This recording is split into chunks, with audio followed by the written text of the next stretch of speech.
The views and opinions expressed by the host do not necessarily state or reflect those of the hospital and its management. Furthermore, the views and opinions of the guests do not reflect those of the host, the show, the management, and the hospital. Lastly, no copyright infringement intended. All materials used and music background credit to the owner for public service purposes only.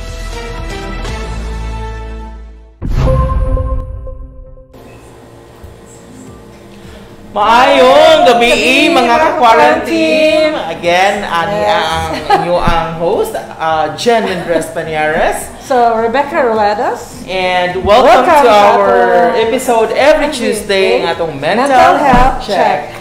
Hello, Ma'am Becca. Yes, it's been a while. Dugay-dugay na kita makita siya. Of course, nagbakasyon si Ma'am Becca. Dugay-dugay na siyang wala nito nga. Okay. So actually, si Ma'am Becca karon pa sa nakita nako. Yes. So si Jared sad karon pa to siya pagkakita nako kay busy lagi sa atong mga pagpanginabuhi. Yes, si Ma'am Becca busy sa food good. So pero si Ma'am Becca dai permi present di ako dai wala dai permi.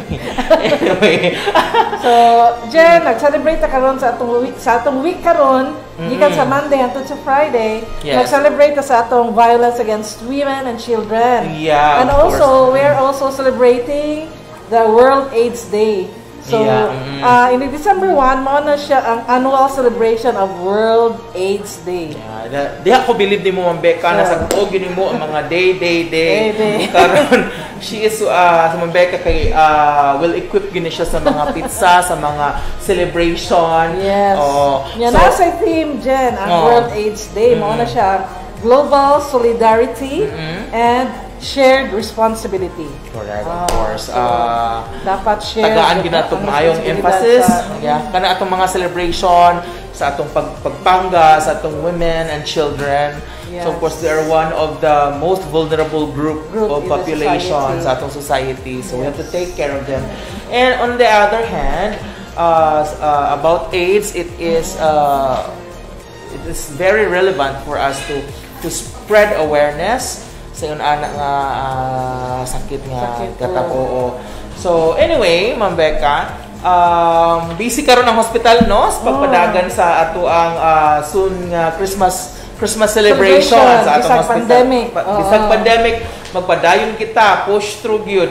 So no matter what, we have to celebrate the birth of our Jesus Christ, and it is the grandest, the grandest form of celebration every year. So, karong gabi una dyan, naatay letter sender. Of course, same as usual naatay letter sender, but as the day goes by, naatay mga nagkanindot, nagka-interesting ang atong mga topics. So, this time, this letter is related siya sa atong bawsi. So, violence against women and children. So it took so much courage for our letter sender ngumustahan sa iyang experience karon. And of course, dako jud mo anig makatunan sa iyang kaagi kay dili sa yon o sa ni siya ka prominent nga letter sender. So actually, our letter sender is a consultant. Yeah, it's a medical consultant. Yes. Of course, yeah. And who experience physical as well as emotional abuse. Yes, those form of from abuse her husband. Sa iyang bana mismo. So dili man siguro lingid sa kaalaman, Tagalog naman ko ani. Dili daghan kay itong mga kababayan karon ang nakasinati sa ingon anang klase sa pangpag-abuso. So nakapait gikan pa gyud silang bana. So anyway, so this time, Ma'am Becca, we have our letter. Please do the honor of reading the letter. So she has with her the Bible saying, "The Lord is close to the brokenhearted and saves those who are crushed in spirit." I have memorized this verse by heart since this helped me get through pain of abuse. I was 22 years old back then when I had to go through pregnancy. I had to juggle studies and being a mother at the same time. Though the pregnancy was unplanned, it was a joyous experience since I love my child very much. He is always a blessing. wanting to finish school without having my parents worry about me. I kept the truth about my life secretly from them. I was living at my partner's house. We never had a separate room. Our room was shared with his two brothers. It was not a very good experience since the brother was an alcoholic and always on the influence of shabu. I still had to get through that. When the relationship turned sour, he left the hometown to work. I found out that time he already had another relationship with various women. Fights turned into both physical and emotional abuse. Sometimes, you will go to work with bruises that you are trying to hide. I remember boss asked me where did I get my bruises. I'll always end up answering, I'm having my menstruation.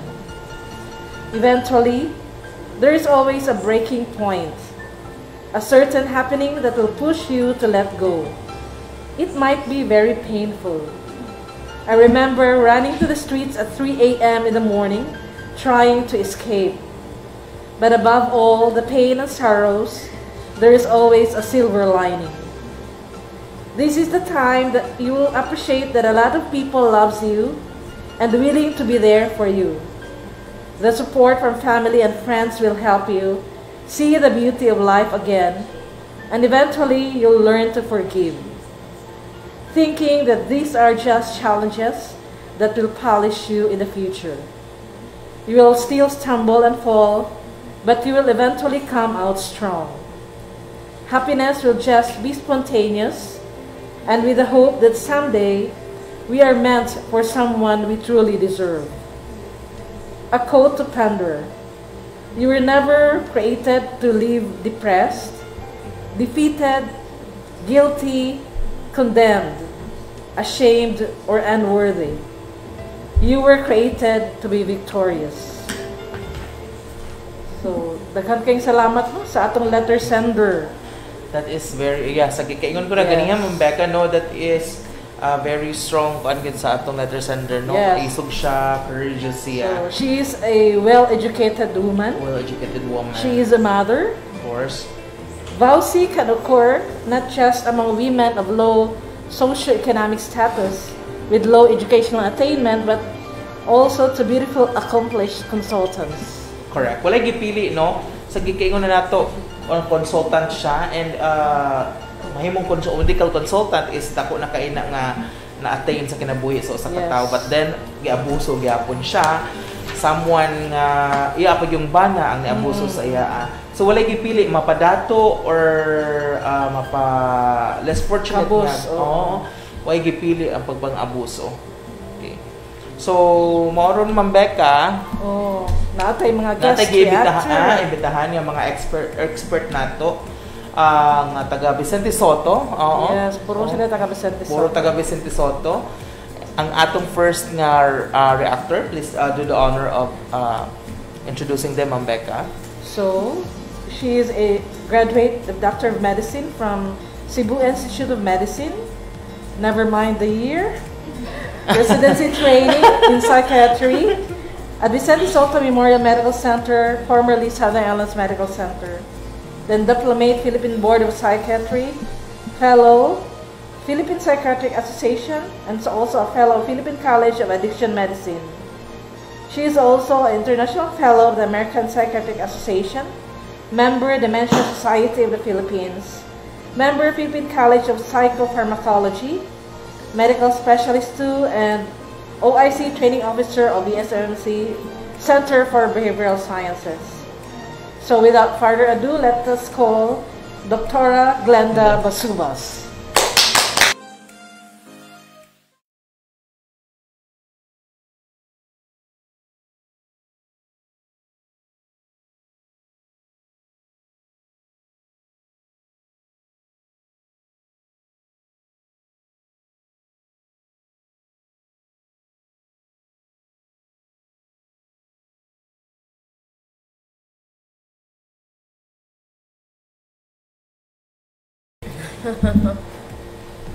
Alright, so ladies and gentlemen, here's Dr. Glenda Basugbas. Welcome to our program, Doc. And Mayang gabi. May gabi sa tanan. Mas ko, daghang salamat. Daghang salamat. Oo, daghang salamat. Nga, naanapod ka. Salamat. Inihatag na chance nga makatabang sa maka-share sa imong expertise sa atong society. My pleasure to be here again para nga kukabildo ta no, sa aming mga discussion. I love the term kukabildo. Yeah. I always use the term kukabildo. It's so deep and it's so... Okay, Doc. So, based sa atong letter sender karon, something like lisod jud iyang naagi ano, di lalim, and of course niagi siya grabe nga emotional nga disturbance, no? Kana laging klase sa crisis nagikan-gikan mismo sa iyang bana. Okay. So, yes, Doc, based sa letter, unsa man imong matambag, unsa man atong makuha ang mga implikasyon atong ma-discuss karon? First and foremost sa atong letter sender karon ay salute you no sa imong pagkuan ani nga challenge sa imong kinabuhi. It's never easy. And ironically, nasagaran baya sa kaning mga abuso nga mga babay, naadyoy mga tag-as kaayo og nakabot sa kinabuhi. No? No, sahay dili lang doktor na gani judge, nga na niya magduda ka nga man nga kataas sa ilahang nakabot sa kinabuhi nga they are living in constant fear kay tungod sa abuse mismo sa ilahang bana. Pero naamang gunay ka ng gitawang pod nato, ma'am, nga cycle of abuse, no? Maglisod ang usa ka biktima o gawas sa usa ka cycle of abuse kay tungod na ang gitawag og honeymoon period. No? So, if this is selection sa una na remember the cycle of abuse nga magsugod na siya nga kanang okay pa kaayo. Let's start to the honeymoon period, no? Nya after that there will be a start na of tension. Murag musaka na ang tension nila. Hangtod nga musugod na ang pag-abuse. After the abuse itself will be the period of undoing. So, padung na sa balik dito sa murag bitawg the undoing stage. Nga mura na po silang honeymoon. Nga mura bitawg mamawi ang abuser. And so, that's in fact one reason nga nga maglisod gyud taw gawas. Dili ka makaingon nga oy ka-bright niya, kadaghan ni mahimos kinabuhi di siya kagawas, mas independent pa siya kay sometimes ang tig-abuso sad ang perpetrator walay trabaho, palahubog, standby, no unya or dili lower gyud siya i-compare sa kadtong iyang gi-abuse. Sometimes that's the case. And I see it here nga probably kay siya, she seems to be an achiever man gyud. Even if na minyo siya sayo, pero maulang to, di man gud nato madahom usahay nga kanang masugamak tag usa ka relasyon. Mura man na siya a game of chance, muminyo ta, usay atong pagtuo nga ay buutan na kaayo mao na gyud ni. So not knowing dili dayto mao ang iyang pagkatao. The true colors come in after familiarity sets in. Nagko na makita dok. So siya pa na a game of chance. A game of chance. Mao na. Tuo ka ba mura ba siya duwa like kanang game roulette, no? Kani mao na ni maayo na kayo is only to find out nga kusog man di ko magmulata di ay diba? So mauna nga ang importante lang po din ha is how we can help women nga na-caught pa in that cycle, no? Kay pwede manggod nga ang usa ka babae eventually after several years pag yun na siya una kuan bitaw enough courage to accept nga this is abuse, this is no longer good for me. Acceptance, very first. Acceptance. So di pa sila di pa na ma-identify nga ang sitwasyon is wrong na gyud siya nga situation. Even if they see it, pero dili gyud nila kay murag naa pa mangguna pirmi ang false hopes and expectations. Yes. No, that's usually the reason nga nung stay pud sila kay inig-pamawi. Yes, kay inig-abot sa undoing part. Magtuo naman dayon nga ay ano sobra gud tingali ni ato ang tuson. O sige ra kanang di ra din na siya. Only to find out nga to ano ko ilain. No, nya the abuse will continue until nga finally ang mo tagam gyud ana is kung ang victim mismo ka finally decide no? But then it will take a lot of courage nga mahimo niya on his own or her own. Kay nabaya sa taroy gitawag og battered husbands mga Oo, bitaw. dili buttered, Aligre ko na. battered. Manindot unta na paminaw buttered, no? Buttered Kay husband. kanindot ay Husband, buttered. isa Pero pula buttered. buttered na. Uy, na ay mga asawa karon nga pertigong isuga Oo, ko. naasad. No, ay andiron pag ayo lang bana. I know some. I know some. I know Oo, some. di Sige, ba? wala. Sabi mo ng bana nga, yeah, dili man ko kakiha. Sa Luisag, nasa ko nakabanang na ilan ni Luisag yun. Ay, may numdum ko na may kaubang doktor sa una nga siya ako. Sakpan ko sa akong asawa, mag-inom-inom ko. Ay, sus, Mike, di magluhod-luhod sa akong atubangan. Kung tinuod ka do, kung luhod-luhod, yun siya, okay. Magdamag silig, uton ko na siya dito sa Lauskat. Kamusta?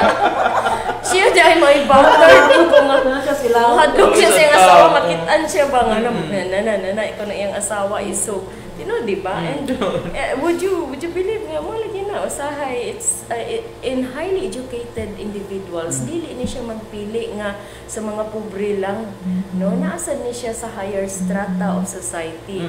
Galing lang kay it is usually kept secret kay source of embarrassment man, di ba ma'am? Kanang ikaw dihay ni pili ni ka human sulti di ka dito sa ginikanan gikulata ko. The more pa na sila magtago, doktora, no? Magtago sa ilang sitwasyon kay lagi una mauwaw sila. Nga, we bright ka, anak lagi ka, so murang normal ray na isulti nga ka bright nimo kataas sa imong nakabot sa kinabuhi, imong bana ana ra nganuman, no? So but it cannot be explained that way kay naamong na siya yung mga psychodynamics good kay kasagaran kanang mga perpetrators mao man na sila ni resulta from dysfunctional household, families. yeah, so it boils down to how they were established during their learning period. Pagkagamay pa. No? So very very interesting but very nice indeed. No, and hopefully to all those there nga still suffering, no? There is always help. Naatay help diri. Even diri sa Soto, we have the pink room, no? And kanang those who are already kuan na gyud nagsuffer na mentally, of course na ang CBS also to help, no? We are here to help you. So again, so narata pink center na to, doktora, no? So naatay pink center, no? Nga dapat jud kay tabang na. And not just for the women but for the children, no? Kaya napasad tayo bang mga bata nga giabuso pud sila. Gi-take advantage unya, sad to say it's just within the household, no? Ang nagbuhat ana ang nagperpetrators, Yes, mga tagtungod sa kanang kanang cyber porn mga ana nga gibuhat jud yung mga bata mga gawion. That is already child abuse. Just to make money. Yes, just to make money, and the parents are the ones usually instigating, no? Not knowing they're already making their children suffer, pero wa pa lang nakabalo ang ubang mga bata kay gi-encourage man sila. But actually, Doc, so certain studies in Europe, the abused women live longer. What the problem are, the kuan kanang morbidity nila. Ano yung problema nila on how to cope up with. Kaya eventually mahimo mo gud siyang syndrome. Yes. No, so they will be prone to a lot of medical conditions later on in life, no? Kay it all starts here, psychological, mental, but ang body sooner or later mo follow raman sa down siya, no? So mo na mostly mga heart problems, cardiovascular, no? But unless they will get some form of treatment, no? Alright. So, kato usbon ko ay mo kahadlok sa pag-report for any abuse nga nahitabo sa inyo ang sa inyong panimalay. Kay I know it would not be so easy for you to do that since ang inyong simba ko lang ang inyong isumbong, ang inyong bana or anyone from your household. But then again, it would still be a wrong kuan sa inyo. Itago-tago. Correct. So ay mo kahadlok, we are here to help you guys. We have our authorities for the police, or and of course we have our pink centers here, and we're ready to always assist you. Okay? Of course. So, daghan kayong salamat, Dr. Glenda. Welcome. So, so much. sa imong pag-share, sa imong time diri namo. Thank you so much. Yes, thank you. Ladies and gentlemen, Thank you. Dr. Glenda Pasok.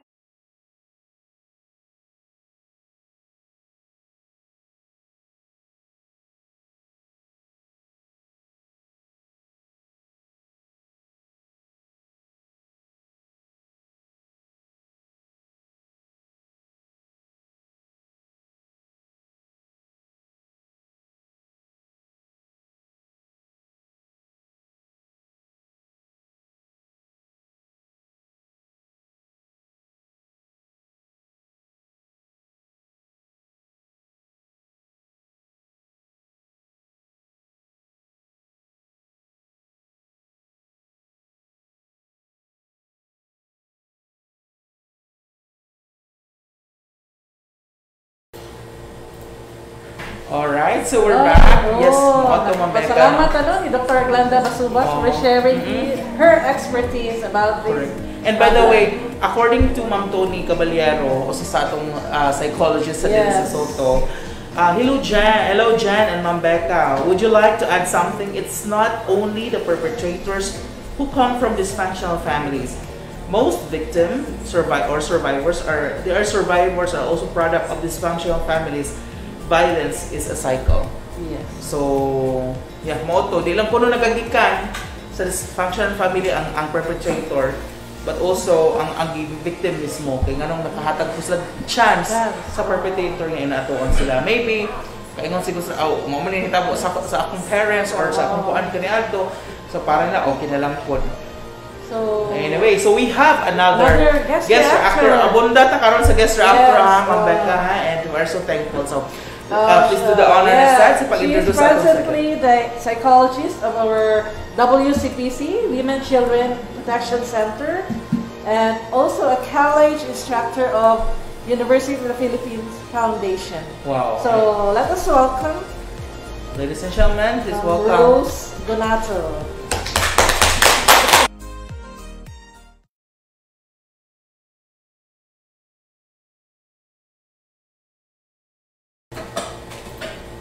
Hello, Ma'am Rose. Maayong gabi, Ma'am Rose. So, karon welcome sa ato ang mental health check, Ma'am Rose, ha. So this karon nga atong issue karon, letter center nato. Actually nice gini siya nga topic. It's in accordance sa atong celebration about violence against women and children. So sa atong letter nga atong nadunggan ganiha. So it is a story of a strong it's a prominent woman akong achievement sa kinabuhi, but it just so happened iyang ba nag-abuso siya.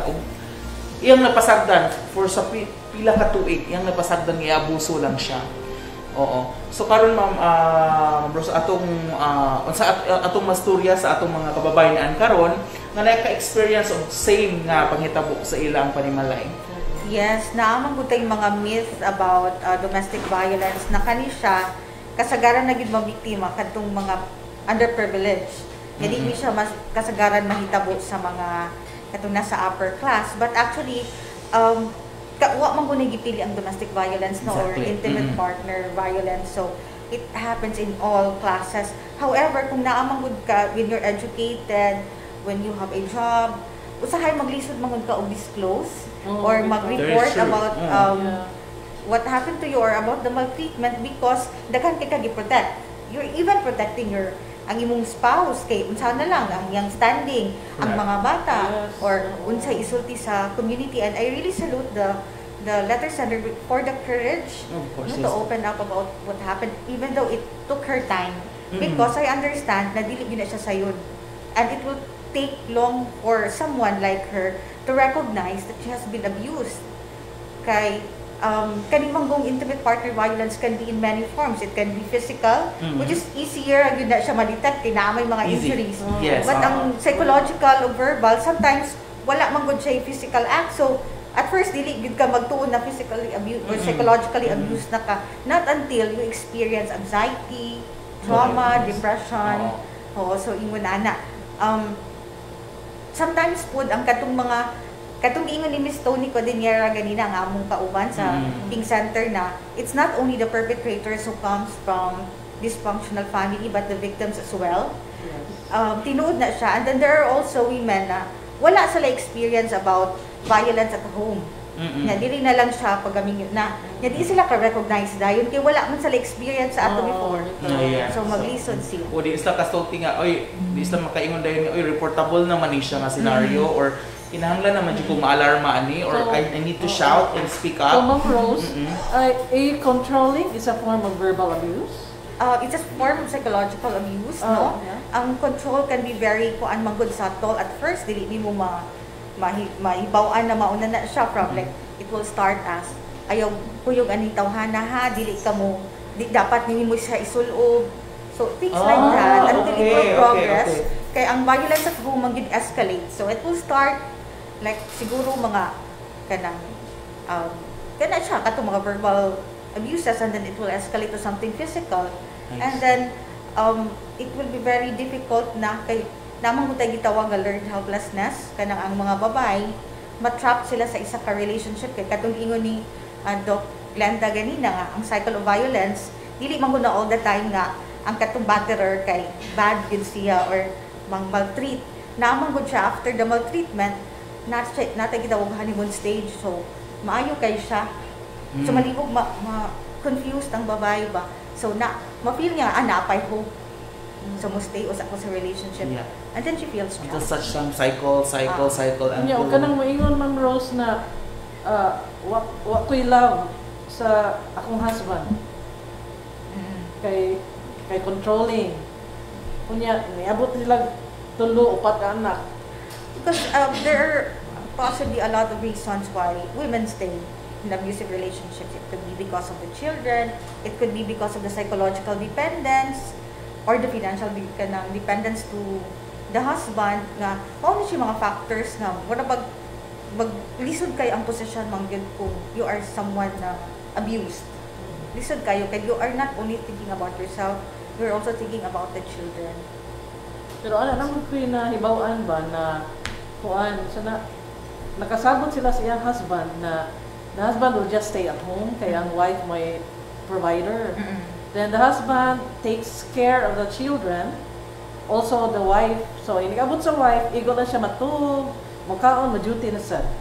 So wala siya time sa children. In fact, wala gyud siya kay baon sa mga sizes sa mga children. Matawag bago na siya abuse. It's not really, it's more of emotional neglect. Oo. Kanang able to spend time. Okay.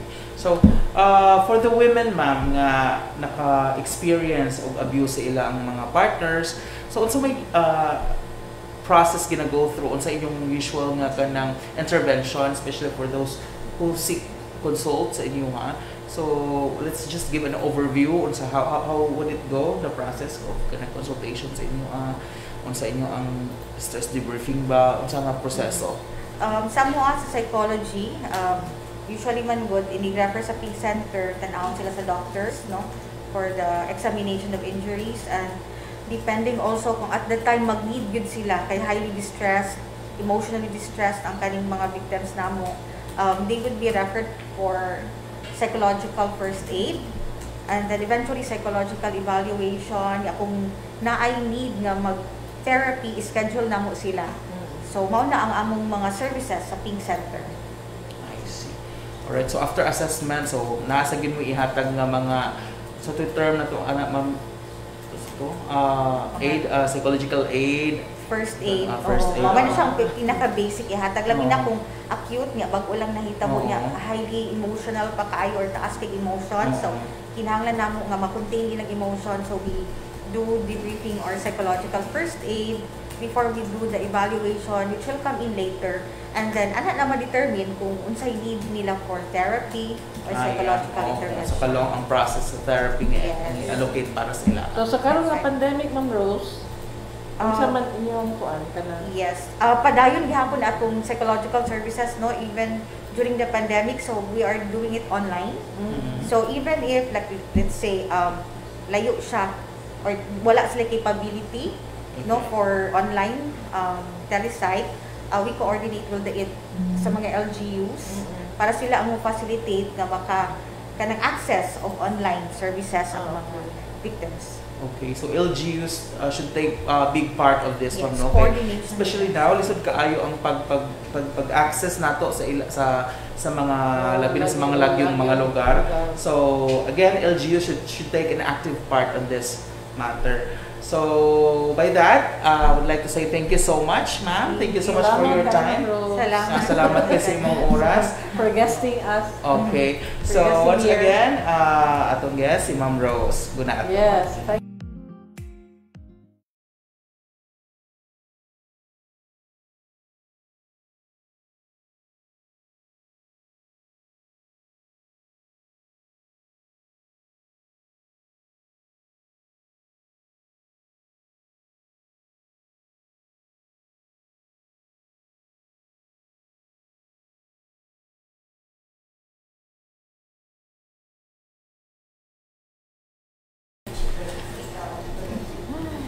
Okay, so Okay, thank you I hope, kayo, no? thank you Sa so guest much sa itong mga reactor. guest reactor for the day. Yes. Si Dr. Glenda and si Ma'am Rose Ma'am Rose Gunato. Gunato. Thank you so much sa inyong time. So I hope namoy nakuha nga pagtulunan sa atong topic karong gabi una. And I do hope nga you will find courage nga musumbong mo sa inyong problema. Anyway, open na gyud atong Pink Center, ma'am. Yes. And for any emergency or problem sa inyong balay, you can always contact your LGU sa inyong barangay. Katabang mo para sila na mo contact po sa amo adiri, ha? So, ayaw mo kahadlok. I know it would just be very easy for me to say ayaw mo kahadlok, but Yes. yeah, we need process, we need something to do nga ma-address nato ang kana yung mga problema. Kaya kung wala lang dito buhaton, wala ra gyud say kausaban nga mahitabo sa inyo, ha. Please stand up for your rights. Correct. Diba? Yes, me myself, na ako yung mga experiences sa mga nana, sa akong pamilya, and it's not easy gyud, lisod kaayo na. And it is very true. It's a cycle. And magsuffer gyud. Not only ang tawang gi-abuse but also the children. Yes. So kung dili na ninyo masumpo karon dayon, magpadayon na hantod pa sa next generation sa inyong community. Alright, so Ma'am Becca, so yes, we have to, of course, we have to invite them also, ha, to like and share sa atong official FB page. You can see in your screen, yeah, that's it. Yes. So on our Facebook and Twitter accounts at official VSMMC, sa YouTube, Vicente Soto Memorial Medical Center.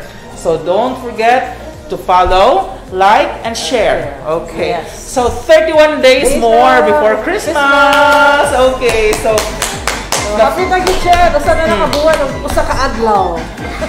sayawi gamay, Ma'am Becca. Sample sa Okay, I can smell the air. Bugnaw na ang atong hangin. So nagsingabot na gyud. Duol na lang gyud kaayo atong Pasko. Yeah, padayon kaya pa natong drive-thru, walk-thru, no? Yes, don't forget our drive-thru, walk-thru.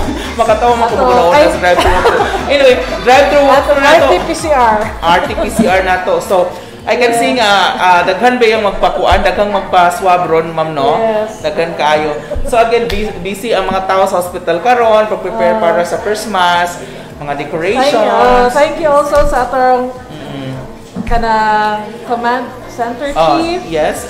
Dr. Gerardo M. Aquino Jr. Thank you so much, Doc Aquino. Then, belated happy birthday to Miss Isabel yes, Ma'am Sabel. Asupra. Yes, Ma'am Sabel. Belated happy birthday, Ma'am Sabel. Ang atong pinaka-aktibo nga head sa atong record section. Wagi chart nga discrepancy makalusot ni Ma'am Sabel, no? Happy birthday to Miss Rhea Guerrero. Miss Rhea Guerrero, maayong adlaw nga tawhan kanimo, Miss Rhea. So, sa medical records. So duha sila kabuk nag-celebrate. So buwan karon sa taga medical records, Ma'am Becca. Happy birthday to both of you. Okay. So, Miss Flormy Ang, nag-watch karon si Miss Flormy Ang, maayong gabi ko, no, Ma'am Becca. Yes. And of course, Miss George Malaluan sa Miliano, nagikan sa Daan Bantaya, nag-outing. Maayong gabi si Doc Lucrecia de Al Stefano. Yes. Hello, Doc. Lahi na sa name mo sa FB, Doc. Di na El Toro lagi ni. Lucrecia na siya, Dr. Lucrecia. Oh, Dr. Lucrecia.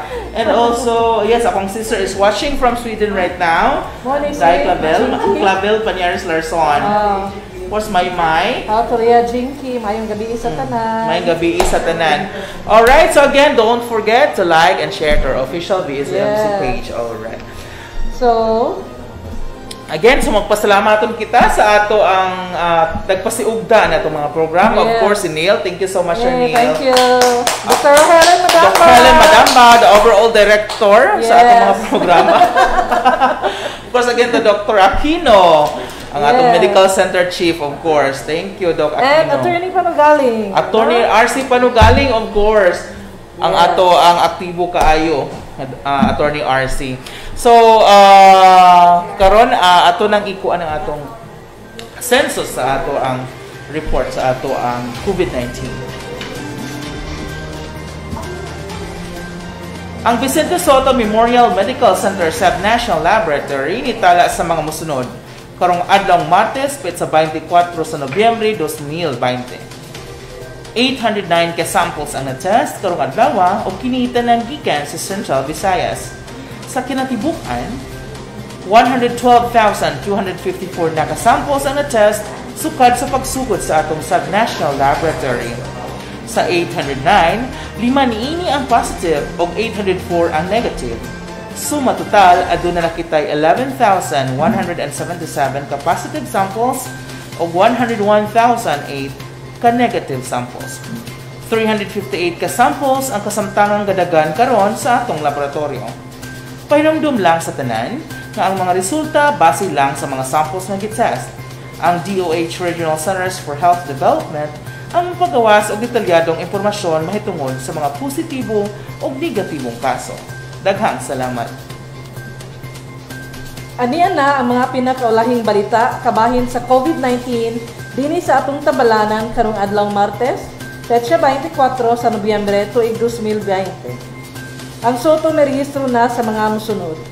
Sa kinatibuk-an, 1,395 na ang kumpirmadong kaso diri sa atong tambalanan. 564 niini ang naka-recover na. 422 na ang naputluan o kinabuhi nga nagikan sa lain-lain nga lugar. Ug sa kasamtangan, aduna pay 25 ang padayong giatiman diri sa atong tambalanan ug 383 usab ang na-transfer sa atong nga isolation center. Sa atong beds utilization, anak kitay total regular bed capacity of 865, pasyente nga 688 o 79.5% nga utilization rate. Ang expanded COVID-19 bed capacity is 185, natay pasyente nga 25 o 13.5% utilization rate. Sa atong ICU bed capacity, 55 beds, anak kitay pasyente nga 22 o 40% ang utilization rate. Samtang ang dedicated COVID-19 ICU bed capacity is 24, pasyente na 8, 33.3% utilization rate. Daghang salamat. Alright. So pahabol day Ma'am Becca no birthday day sa atong pinakagwapo nga taga Chief Administrative Office si Sir Jason Limbaga. Belated happy birthday Jason. Happy birthday. O paokad tanan ang sumada sa atong pagkapinjen. Oh yes. The most painful thing is losing yourself in the process of loving someone too much. Oh my God. So, and forgetting that you are special too. Mo ginang kantahan there's a danger in loving somebody too much. Mao na kung pabansang awit sa una Ma'am Becca. So, after all, love yourself above all. Yes. Alright? So, these are above, Ginoo, ha? These are above sa Ginoo with God's intervention and guidance. Alright? So, dinhi sa Soto, kalidad na serbisyo, among garbo. Kini si Jen Andres Maniaras. Kini si Becca Ruedas. Ug mao kini ang Soto Live. Maayong gabi. Kaniyong tanan.